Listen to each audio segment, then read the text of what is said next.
Hello everyone, welcome back to my YouTube channel understand law.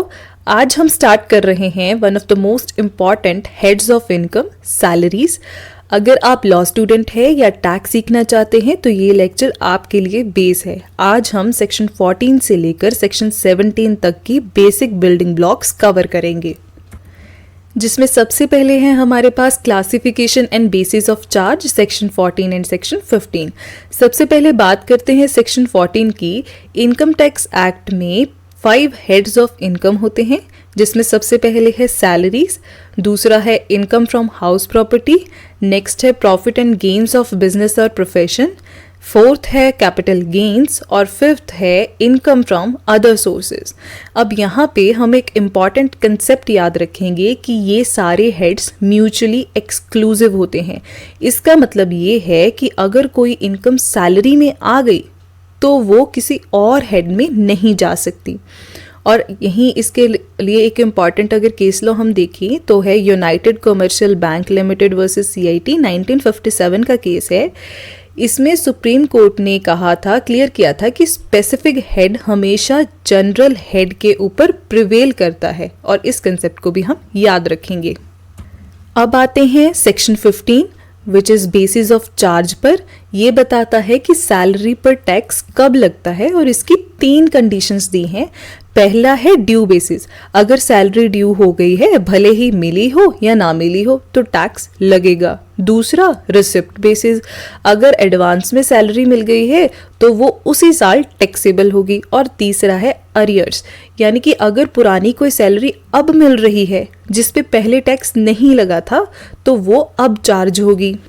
यहाँ पे ये एक और बात हम याद रखेंगे कि एडवांस सैलरी रिसिप्ट पर टैक्स होती है, पर जब वो एक्चुअली ड्यू होगी तब दोबारा टैक्स नहीं लगेगा। डबल टैक्सेशन अवॉइड किया जाता है। मान लीजिए आपको इस साल में कोई सैलरी एडवांस मिल गई है और इसी साल उस पर आपने टैक्स पे कर दिया है, लेकिन वो सैलरी ड्यू एक्चुअल में नेक्स्ट ईयर होगी, तो आपको उसको नेक्स्ट ईयर फिर से टैक्स नहीं देना है, विच इज़ डबल टैक्सेशन। ये नहीं होगा।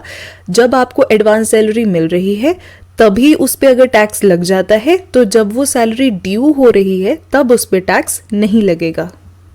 And salary includes wages, annuity, pension, gratuity, fees, commission, perquisites, profit in lieu. इन सबको हम आगे भी डिस्कस में आगे की वीडियो में भी डिटेल में डिस्कस करेंगे कि कौन कौन किसको लेकर क्या क्या प्रोविजन इस इनकम टैक्स एक्ट में दिए गए हैं। सो सबसे पहले हम कुछ एसेंशियल एलिमेंट्स देख लेते हैं जो ज़रूरी है ये कंसीडर करने के लिए कि किसको सैलरी कहा जाएगा और किसको बिजनेस इनकम कहा जाएगा। तो एक सैलरी तभी मानी जाएगी जब वहाँ पे एम्प्लॉयर और एम्प्लॉय रिलेशनशिप हो। इसे हम मास्टर एंड सर्वेंट रिलेशनशिप भी कहते हैं, जहाँ कंट्रोल और सुपरविजन एम्प्लॉयर के हाथ में होता है। हम 2 कंसेप्ट के बीच में डिफरेंस समझते हैं। एक तो है हमारे पास कॉन्ट्रैक्ट ऑफ सर्विस और दूसरा है कॉन्ट्रैक्ट फॉर सर्विस। देखिए, यहाँ मास्टर डायरेक्ट करता है कि what to do and how to do, ये सैलरी हेड में आता है। और यहाँ मास्टर सिर्फ ये बोलता है कि व्हाट टू डू, काम क्या है। ये प्रोफेशनल फीस होती है, सैलरी नहीं, क्योंकि ये जो सामने वाला बंदा है ये कोई प्रोफेशनल है और ये खुद डिसाइड करेगा कि ये काम कैसे होगा। यहाँ पे बस किसको ये बताया जा रहा है कि मुझे ये काम करवाना है या मुझे ये सर्विसेज करवानी है। फॉर एग्जाम्पल, कोई टीचर है, किसी कॉलेज में लेक्चरर है, तो उनको जो कॉलेज से इनकम जनरेट हो रही है वो सैलरी है उनकी। वहीं कोई एडवोकेट है, वो अपनी फीस चार्ज कर रहा है, अब वो इंडिपेंडेंट काम कर रहा है, तो वो उसकी क्या है, वो प्रोफेशनल इनकम है, तो वो बिजनेस के अंडर कवर होगी, बिजनेस एंड प्रोफेशनल इनकम के अंडर कवर होगी, सैलरीज में काउंट नहीं होगी। इसके अलावा कुछ स्पेसिफिक इंस्टांस हैं, जैसे कि एजेंट। तो कहते हैं कि agent can be employee if subject to direct control. अगर तो एजेंट के ऊपर एम्प्लॉयर का डायरेक्ट कंट्रोल है और वो उसका एम्प्लॉय है, तब तो वो एजेंट की जो इनकम है वो सैलरी में काउंट होगी, अदरवाइज नहीं होगी। सिमिलर डायरेक्टर्स, ये हमेशा एम्प्लॉयज नहीं होते हैं। अगर कोई कॉन्ट्रैक्ट है ये तभी एम्प्लॉय माने जाएंगे। फॉर एग्जांपल, इनके बीच में ये कॉन्ट्रैक्ट हो रखा है कि भाई जो डायरेक्टर है, जो बोर्ड ऑफ डायरेक्टर है, वो डायरेक्टर्स को कंट्रोल करेंगे और उनके बीच में कोई कॉन्ट्रैक्ट हो रखा है, तब जो डायरेक्टर की इनकम है वो सैलरी में काउंट होगी। अदरवाइज वो क्या हो सकती है, वो बिजनेस इनकम हो सकती है, प्रोफेशनल इनकम में काउंट हो सकती है। ऑलराइट। इसी तरीके से एग्जामिनर, यूनिवर्सिटी के जो एग्जामिनर्स होते हैं, अगर कोई टीचर पेपर सेट कर रहा है तो वो यूनिवर्सिटी का एम्प्लॉय नहीं है, वो इनकम अदर सोर्सेज में मानी जाएगी। यहीं पे हम एक इम्पॉर्टेंट केस देख लेते हैं, Dhrangadhra chemical works limited versus state of Saurashtra, 1957 का केस है। यहाँ पे सुप्रीम कोर्ट ने कहा कि प्राइमरी टेस्ट यही है कि क्या मास्टर के पास काम को सुपरवाइज और कंट्रोल करने का राइट है। अगर तो सुपरवाइज और कंट्रोल करने का राइट है एम्प्लॉयर के पास, तब तो वो जो इनकम वहाँ से जनरेट हो रही है वो सैलरीज में आएगी, नहीं तो फिर किसी और हेड ऑफ इनकम में आएगी। ऑलराइट, देन नेक्स्ट है हमारे पास concept of forgoing versus surrender versus tax free. ये 3 टर्म्स अक्सर स्टूडेंट्स को कंफ्यूज करते हैं और इनका टैक्स ट्रीटमेंट बिल्कुल अलग है। तो पहले हम देखते हैं कि फॉरगोइंग ऑफ सैलरी। अगर आपने सैलरी अर्न कर ली, मान लीजिए वो ड्यू हो गई, ठीक है, और फिर आपने ये कहा कि मुझे नहीं चाहिए, तो इसे एप्लीकेशन ऑफ इनकम कहते हैं।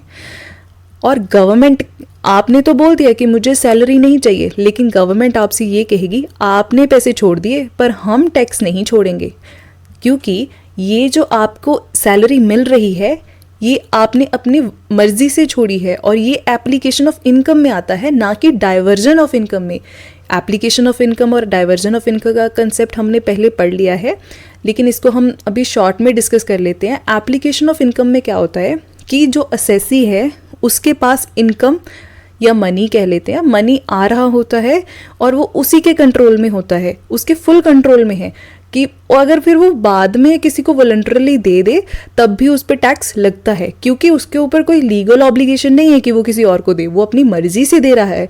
लेकिन सच्चाई तो यही है कि असेसी के पास पैसे आ रहे हैं, तो अब अगर वो अपनी मर्जी से अपनी सैलरी छोड़ देता है कि मुझे नहीं चाहिए, तब भी उसकी सैलरी टैक्सेबल होगी, वो फुल्ली टैक्सेबल होगा, क्योंकि वो सैलरी छोड़ रहा है लेकिन गवर्नमेंट अपना टैक्स नहीं छोड़ रही है। फिर नेक्स्ट है हमारे पास सरेंडर ऑफ सैलरी। अब ये अलग कंसेप्ट है। यहाँ पे क्या हो रहा है कि अगर आप अपनी सैलरी सेंट्रल गवर्नमेंट को सरेंडर करते हैं under the voluntary surrender of salaries act 1961, तो वो एग्जेम्प्ट होती है, इस पे टैक्स नहीं लगता है। उसके बाद है हमारे पास टैक्स फ्री सैलरी। इसका मतलब ये नहीं है कि टैक्स नहीं लगेगा, इसका मतलब ये है कि एम्प्लॉयर आपका टैक्स भर रहा है। तो रूल क्या है कि एम्प्लॉयर जो टैक्स भरता है वो भी आपकी सैलरी का ही पार्ट माना जाता है। इसी के रिगार्डिंग एक केस लॉ भी है विच इज CIT वर्सेस बच्चू भाई नागिनदास शाह, 1976 का केस है। इसमें कोर्ट ने कहा कि एम्प्लॉयर द्वारा भरा गया टैक्स एम्प्लॉय की सैलरी में एक्रेशन यानी कि बढ़ावा है। तो चलिए अब हम देख लेते हैं सेक्शन 17 सब सेक्शन 1, जिसमें हमें डेफिनेशन ऑफ सैलरी दी गई है। इसके हिसाब से सैलरी में क्या क्या आता है। देखिए अब ये डेफिनेशन भी इंक्लूसिव नेचर की है। तो पिछली वीडियो में हमने ये बताया था कि इंक्लूसिव नेचर की डेफिनेशंस कौन सी होती है, तो आप कमेंट सेक्शन में बताएंगे कि इंक्लूसिव नेचर की अगर कोई डेफिनेशन है तो उसका क्या मतलब होता है। तो यहाँ पे हमारे पास सबसे पहले दी गई है वेजेस। इसमें बेसिक पे और डियरनेस पे दोनों इंक्लूड हैं। उसके बाद है एन्यूटी और पेंशन जो एनुअल अलाउंस मिलती है। फिर है ग्रेच्युटी जो मेरिटोरियस सर्विसेज के लिए लमसम अमाउंट मिलती है। अब यहाँ पे याद रखेंगे कि इसके लिए कुछ एग्जेम्पशंस भी दी गई हैं अंडर सेक्शन 10 सब सेक्शन 10 में। इसको हम डिडक्शंस वाले चैप्टर में अच्छे से डिस्कस करेंगे, लेकिन अभी के लिए कुछ शॉर्ट में बता दूं तो जैसे मान लीजिए किसी को ग्रेच्युटी मिल रही है सर्विस के दौरान ही, अभी वो काम कर रहे हैं, सर्विस कर रहे हैं, ठीक है, एम्प्लॉयमेंट में है और उनको ग्रेच्युटी मिल रही है, तो वो जो ग्रेच्युटी है वो क्या होगी, वो टैक्सेबल होती है। लेकिन अगर वो ग्रेच्युटी उनको रिटायरमेंट के बाद मिल रही है, मतलब उनकी सर्विसेज खत्म हो चुकी है और रिटायरमेंट के वक्त उनको ग्रेच्युटी मिल रही है, तो वो एग्जेम्प्टेड फ्रॉम टैक्स होती है और उसकी भी कुछ लिमिट्स होती है, ठीक है। तो इनको हम डिडक्शंस के चैप्टर में अच्छे से कवर करेंगे, अभी के लिए इतना काफ़ी है। देन नेक्स्ट है हमारे पास फीस, कमीशंस एंड परक्विजिट, जो सैलरी के साथ मिलने वाली कुछ एक्स्ट्रा इनकम्स होती हैं वो सब।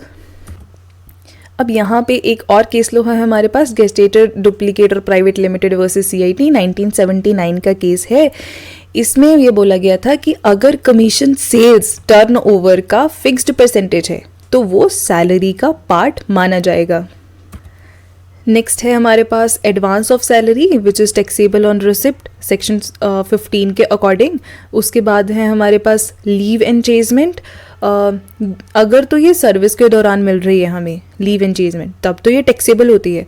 अगर तो ये रिटायरमेंट पे मिले तो इस पे कुछ एक्सेम्पशन होती है अंडर सेक्शन 10 सबसेक्शन 10 AA, और इस पे भी आगे कुछ लिमिट्स रहती हैं, तो ये पूरी तरह एग्जेम्प्टेड नहीं होती है बट इसमें कुछ लिमिट्स लगी होती हैं। ठीक है जी। उसके बाद है हमारा PF बैलेंस, प्रोविडेंट फंड का बैलेंस है, annual accretion to recognised provident fund to extend.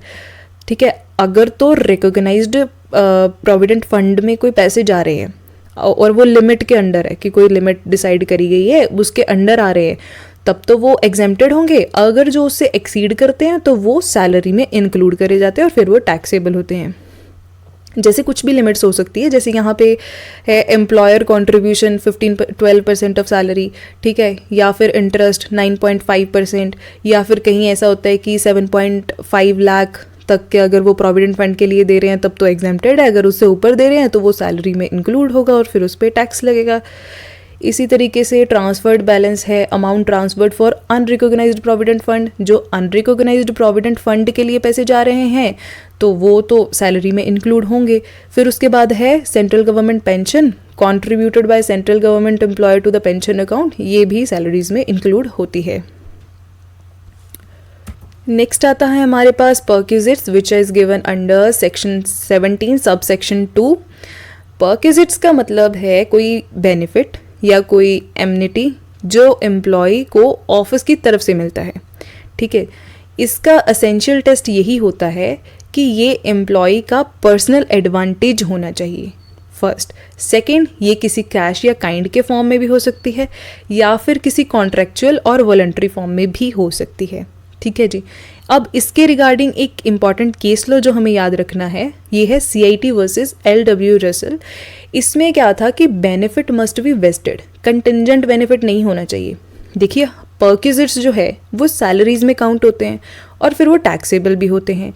तो कंटिंजेंट बेनिफिट्स वो बेनिफिट्स हुए जो अभी असेसी को मिल ही नहीं रहे हैं, वो इन फ्यूचर में मिलेंगे। मतलब अभी एम्प्लॉयर उसके लिए पैसे दे रहा है लेकिन वो एम्प्लॉय को उसका बेनिफिट अभी नहीं मिलेगा, फ्यूचर में कभी मिलेगा, मान लीजिए कुछ 4 साल बाद मिलेगा।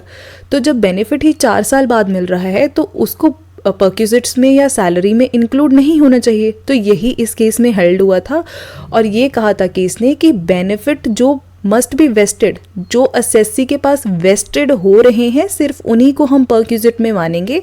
जो कंटिंजेंट बेनिफिट है जो नियर फ्यूचर में उसको मिलेंगे, अभी मिले नहीं है, मिलेंगे, उनको परक्विजिट्स में काउंट नहीं किया जाएगा और फिर वो सैलरी में भी काउंट नहीं होंगे, इसी तरीके से वो टैक्सेबल भी नहीं होंगे।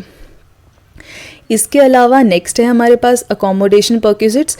ये दिया हुआ है सेक्शन 17 सब सेक्शन 2 क्लॉज 1 में। इसमें है कि ये देखिए अकोमोडेशन परक्विजिट 2 तरीके की है।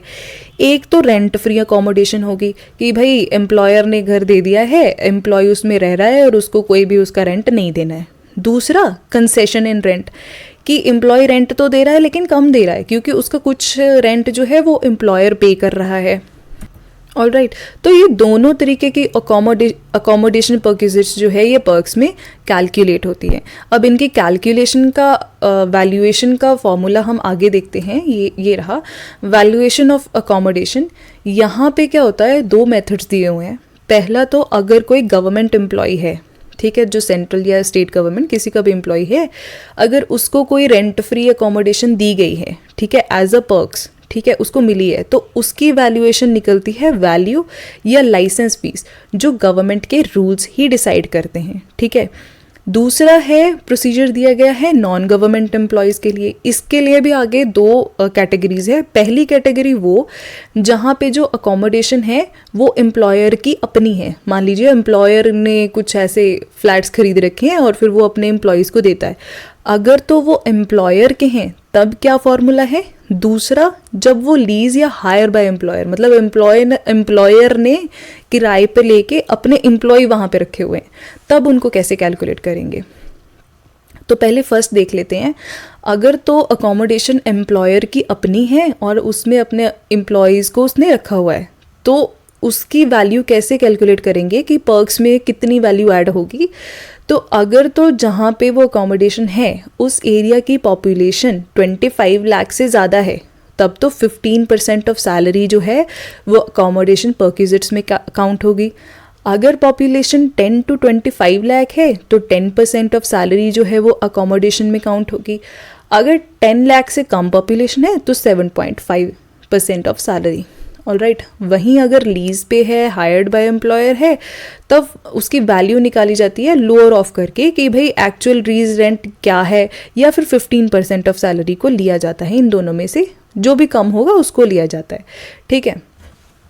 फिर भाई एक आता है हमारे पास फर्निश्ड अकोमोडेशन। यहाँ पे तो था रेंट फ्री अकोमोडेशन की, कहीं पे घर मिल रहा है, एम्प्लॉयर जो है एम्प्लॉय को घर दे रहा है। यहाँ पे एम्प्लॉयर क्या कर रहा है, एम्प्लॉय को घर भी दे रहा है और साथ में फर्नीचर भी दे रहा है।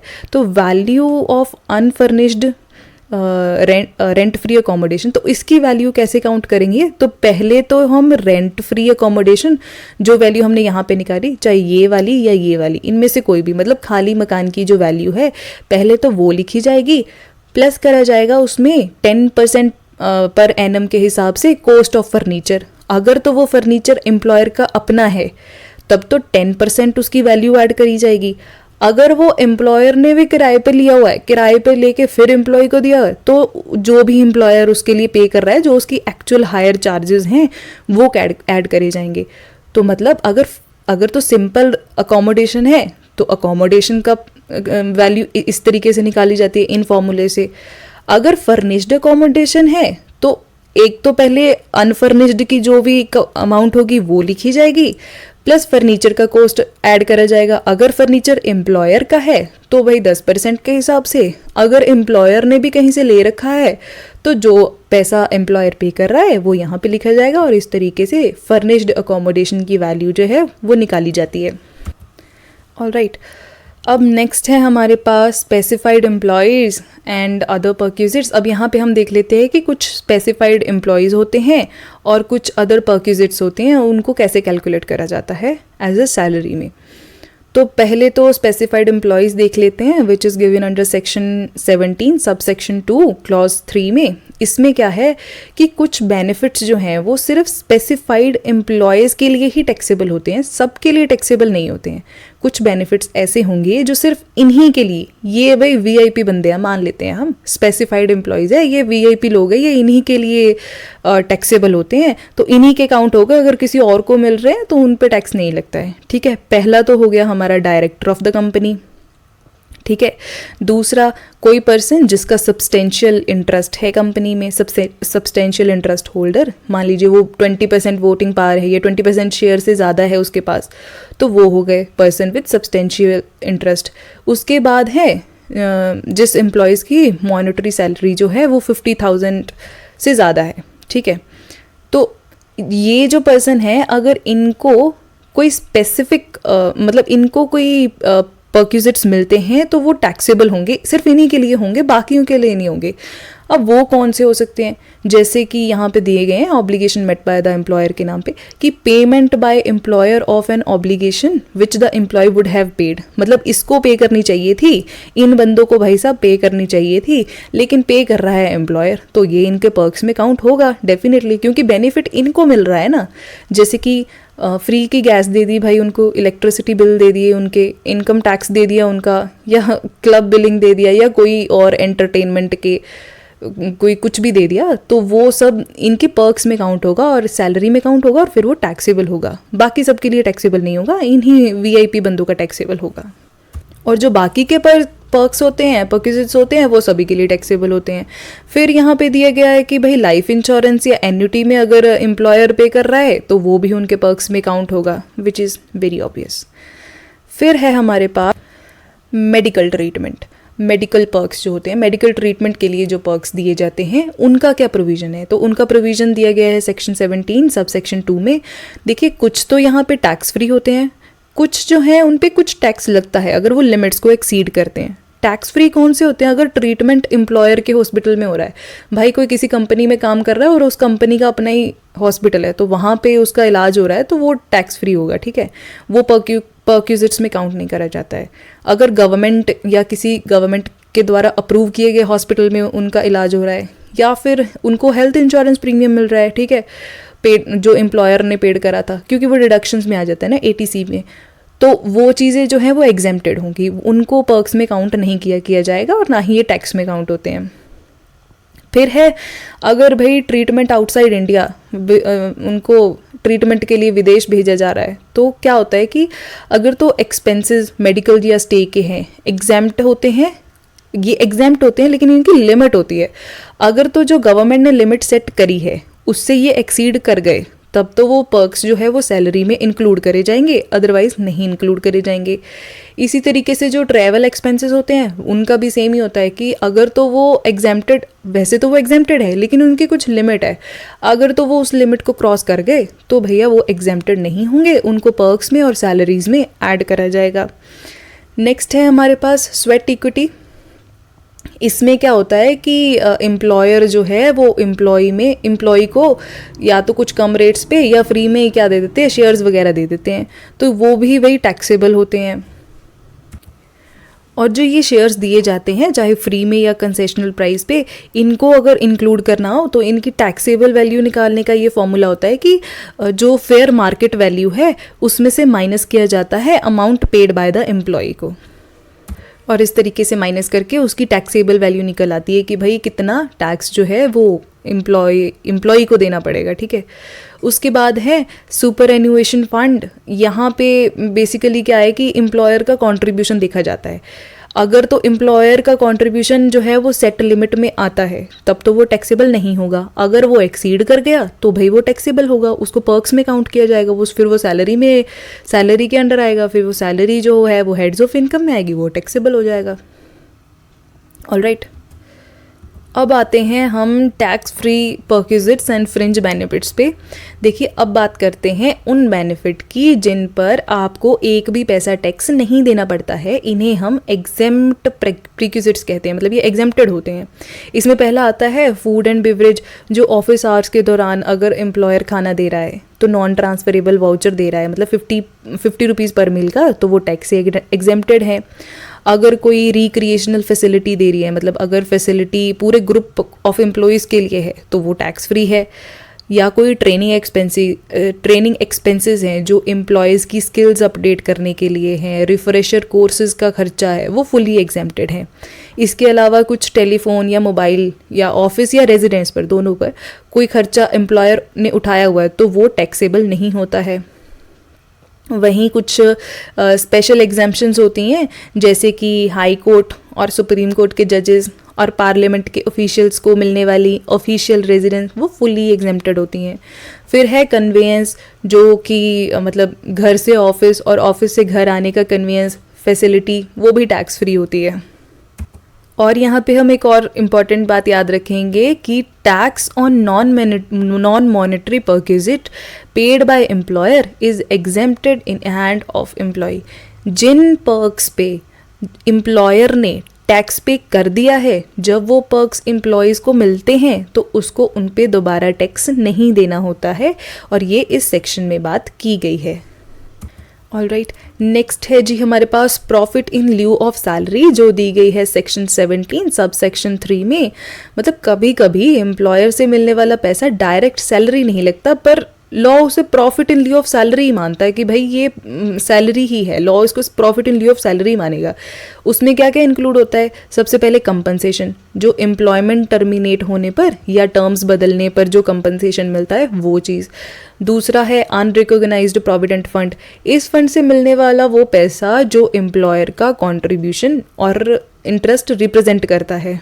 ऑलराइट, फिर है केमन इंश्योरेंस पॉलिसी, मतलब इस पॉलिसी के अंडर मिला हुआ कोई भी पेमेंट, मतलब चाहे वो बोनस ही क्यों ना हो, वो भी profit in lieu of salary में काउंट होता है, फिर वो सैलरी में काउंट होगा और फिर उस पर टैक्स लगेगा। फिर है लमसम पेमेंट, मतलब जॉब ज्वाइन करने से पहले हुआ ज्वाइनिंग बोनस या जॉब खत्म होने के बाद मिला कोई भी लमसम अमाउंट, ये सारे जो हैं टैक्सेबल होते हैं। Alright, next we have deduction from salary which is given under section 16.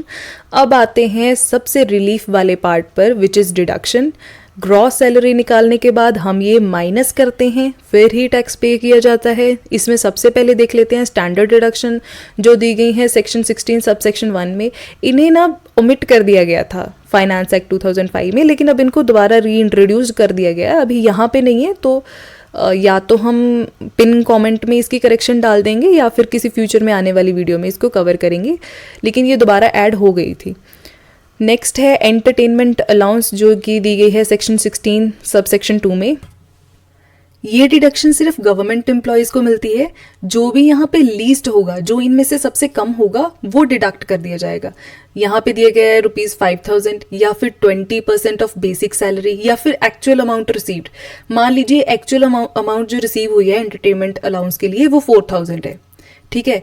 अगर वो 20% ऑफ बेसिक सैलरी होती, मतलब 20% ऑफ बेसिक सैलरी क्या है, 10,000 है, और यहाँ पे क्या दिया गया है 5000, तो इनमें से लीस्ट क्या है, 4000 लीस्ट है, तो 4000 जो है वो डिडक्ट हो जाएगा, ठीक है जी।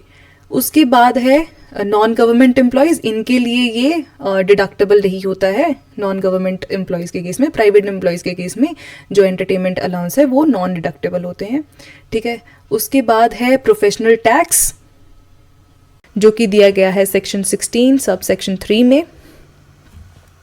ये पेमेंट बेसिस पर डिडक्ट होता है कि अगर एम्प्लॉयर ने आपका प्रोफेशनल टैक्स भरा है तो पहले उसे ग्रॉस सैलरी में ऐड करो एज अ परक्यूजिट, फिर उसको डिडक्ट करो।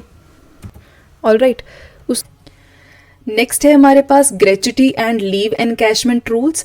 ग्रेच्युटी के बारे में दिया गया है सेक्शन 10 सब सेक्शन 10 में। इसमें यह है कि जो ग्रेच्युटी मिलती है, ठीक है, कोई भी मेरिटोरियस या रिवॉर्ड के रूप में अगर किसी एम्प्लॉयज़ को कोई पैसे मिलते हैं, मॉनेटरी वैल्यूज़ मिलती हैं या कैश और काइंड कुछ भी हो सकता है, तो वो जो मिलते हैं तो क्या वो एग्जेम्प्टेड होते हैं या नहीं होते हैं। तो गवर्नमेंट एम्प्लॉयज़ के केस में तो वही वो होते हैं फुली एग्जेम्प्टेड, उनको तो टोटली डिडक्ट कर दिया जाता है। जो नॉन गवर्नमेंट एम्प्लॉयज़ होते हैं जो तो कवर्ड हैं ग्रेच्युटी एक्ट में, ठीक है, उनको डिडक्ट होता है, उनकी एक लिमिट होती है, वही लिमिट, ये रूल्स अप्लाई होते हैं। इनमें से जो आएगा वो डिडक्ट हो जाएगा, बाकी डिडक्ट नहीं होगा, बाकी एग्जेम्प्ट नहीं होगा, ठीक है। जैसे लीस्ट ऑफ या तो एक्चुअल ग्रेच्युटी या 10 लाख या फिर 15 days salary complete year of the service last drawn जो भी रही होगी, ठीक है। वहीं नॉन गवर्नमेंट एम्प्लॉयज़ जो प्राइवेट एम्प्लॉयज़ हैं जो ग्रेच्युटी एक्ट में कवर्ड नहीं है, उनके लिए फॉर्मूला ये है या तो एक्चुअल अमाउंट या 10 लाख रुपीज़ या half months average salary into completed year, ठीक है। तो ये ग्रेच्युटी में काउंट होते हैं। उसके बाद है लीव एनकैशमेंट, जो मतलब छुट्टियों के बदले में अगर किसी ने छुट्टियां नहीं ली हैं तो उसके बदले में जो उनको पैसे मिलते हैं। अब इसका भी ये होता है कि अगर तो वो उनको पैसे मिल रहे हैं सर्विस के दौरान, ठीक है, तब तो वो टैक्सेबल होते हैं। अगर सर्विसेज के बाद पैसे मिल रहे हैं तो वो फिर एग्जेम्प्टेड हो जाते हैं, ठीक है, मतलब रिटायरमेंट के टाइम पे मिलते हैं। तो उसका भी एक फॉर्मूला आता है कि भाई लीस्ट ऑफ जो ये दिए गए हैं इनमें से जो लीस्ट होगा वो लीव एनकैशमेंट में काउंट हो जाएगा, और इसके लिए सेक्शन ये है, ठीक है। तो least of what, least of actual amount या 10 मंथ्स एवरेज सैलरी या cash equivalent to the leave credit maximum 30 days या फिर स्टैट्यूटरी लिमिट जो कि 3 लाख रुपीज़ है। फिर है हमारे पास रिट्रेंचमेंट एंड वॉलंटरी रिटायरमेंट। यहाँ पे हम ये देखते हैं कि अगर नौकरी से निकाला जाए या आप खुद पहले ही रिटायरमेंट ले लें तो क्या टैक्स का ट्रीटमेंट होगा। तो यहाँ पे रिट्रेंचमेंट देख लेते हैं which is given under section 10 sub section 10B। इसमें है कि एग्जेम्पशन मिलती है, मतलब रिट्रेंचमेंट में जो भी आपको पैसे मिलते हैं उनमें आपको एग्जेम्पशन मिलती है। देखिए रिट्रेंचमेंट में बेसिकली क्या होता है कि आपको जॉब से निकाल दिया जाता है और फिर आपको कुछ पैसे दिए जाते हैं कंपनसेशन के तौर पे, ठीक है। तो वो एग्जेम्प्टेड होते हैं, लेकिन उसकी एग्जेम्पशन की लिमिट होती है, उसके लिए कुछ रूल्स है। अगर तो इनमें फॉल कर रहे हो, जो जितना इनमें फॉल करेगा उतना एग्जेम्प्ट हो जाएगा, उससे जो भी एक्सीड करेगा उस पर टैक्स लग जाएगा। अब एग्जेम्पशन में क्या होता है, लीस्ट ऑफ, इनमें से लीस्ट देखेंगे कि कौन सा है, least of industrial dispute act के हिसाब से कैलकुलेट अमाउंट, ठीक है, या फिर गवर्नमेंट नोटिफाइड अमाउंट या फिर एक्चुअल अमाउंट, जो भी सबसे कम होगी वो डिडक्ट, मतलब उस पर एग्जेम्पशन हो जाएगी, और बाकी पे जो है वो एक्सीड कर गया तो आप फिर वो सैलरी में काउंट होगा, उस पर आप टैक्स दो। फिर है VRS वॉलंटरी रिटायरमेंट स्कीम, ये दिया गया है सेक्शन 10 सब सेक्शन 10C में। यहाँ पे क्या है कि अगर आप वॉलंटरी रिटायरमेंट स्कीम लेते हैं तो कंपनसेशन पर मैक्सिमम 5 लाख रुपीज़ तक की एग्जेम्पशन मिल सकती है। लेकिन कंडीशन भाई साहब ये है कि ये सिर्फ पब्लिक सेक्टर या IITs या यूनिवर्सिटीज़ जैसे स्पेसिफाइड इंस्टीट्यूशन एम्प्लॉयज़ के लिए है, सभी के लिए ये नहीं होता है। ऑलराइट, नेक्स्ट हम देख लेते हैं कुछ लीडिंग केस लॉज, जिसमें हमारे पास सबसे पहले आता है CIT वर्सेस LW रसेल 1964 का केस है। ये हमने पहले भी देखा था। इस केस में इशू क्या था कि क्या जो सुपर एन्युएशन फंड में एम्प्लॉयर का कंट्रीब्यूशन है वो परक्विजिट माना जाएगा। तो कोर्ट ने वर्डिक्ट दिया, कोर्ट ने ये कहा कि जब तक एम्प्लॉयज़ का राइट वेस्ट नहीं होता, यानी जब तक उसे पैसे मिलने पक्का नहीं हो जाते, तब तक वो टैक्सेबल नहीं होगा। कंटिंजेंट पेमेंट जो उसको मिलनी है लेकिन उसकी श्योरिटी ही नहीं है कि मिलेगी या नहीं मिलेगी, तो कंटिंजेंट पेमेंट पर टैक्स नहीं लगेगा। फिर है नेक्स्ट केस हमारे पास राम प्रसाद वर्सेस CIT 1972 का केस है। इसमें इशू क्या था कि क्या मैनेजिंग डायरेक्टर जो हैं वो एम्प्लॉयज़ हैं या नहीं है। तो कोर्ट ने ये कहा था कि अगर आर्टिकल ऑफ एसोसिएशन और कॉन्ट्रैक्ट के मुताबिक board of directors managing directors पर कंट्रोल रखते हैं तो उसकी इनकम सैलरी में मानी जाएगी, बिजनेस इनकम में नहीं मानी जाएगी, वो सैलरी में काउंट होगी। Then last but not the least हमारे पास है एक case Kanhari versus Range and company. यहाँ पे ये था कि जो लमसम पेमेंट होती है ना, वो ग्रेटिट्यूसली मतलब बिना मांगे या रिवॉर्ड के तौर पे दी जाती है, उसे भी सैलरी ही माना जाता है, उसे हेड सैलरी के अंडर इंक्लूड करा जाता है और फिर वो टैक्सेबल होता है। तो इसी के साथ हमने सैलरीज़ का कंसेप्ट पढ़ा, हमने रिट्रेंचमेंट का पढ़ा, ग्रेच्युटी का पढ़ा, फिर डिडक्शंस देखी और सैलरीज़ में क्या क्या इंक्लूड होंगे, कौन कौन से पर्क्स इंक्लूड होंगे, कौन कौन से नहीं, ये सभी हमने देखे। तो आज की वीडियो के लिए बस इतना ही। आज की वीडियो के नोट्स आपको मिलेंगे हमारे टेलीग्राम चैनल पे, जिसका लिंक डिस्क्रिप्शन या पिन कमेंट में आपको मिल जाएगा। And thank you for watching this video. I hope you like today's lecture. If you found this lecture helpful, do not forget to like, share, subscribe to my channel understand law for more easy law lectures. See you in the next video. तब तक के लिए be positive and stay happy.